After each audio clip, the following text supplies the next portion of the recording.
So guys, nandito ako. Naglagad ako kaliyang. Ay, Tina, nandiyan ko pala eh.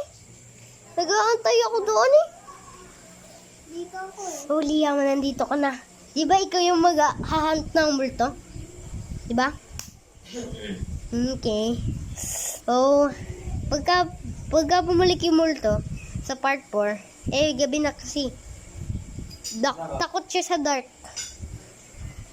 Kaya, papaluin ko sa puwet. Ayun yung aso ni Liam, si Mio. So, ayun yung bahay ko. Doon ako nakakita ng multo. Doon. Ito yung bahay ni Liam. So, papakita ko sa inyo yung bahay ni Liam at bahay ni Tinay at bahay ko. Sa part 4. Nga pala muna dyan at nagkumputong pakakayan. Kumakain si Liam. After this, I'll kill the ghost. Bro, bakit ka nag-speak ng English, bro? Is it Filipino? Na. English yan talaga. Hindi ah. Nagtatagalog din yan, guys. Only part 4, I will speak in Tagalog. Pagka Tagalog daw, mag-speak siya ng... Pagka part 4 daw, magtatagalog siya.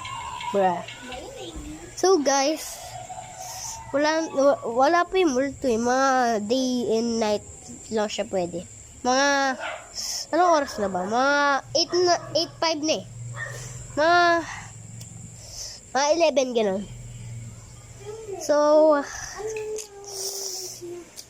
peace. I will see you in part 4.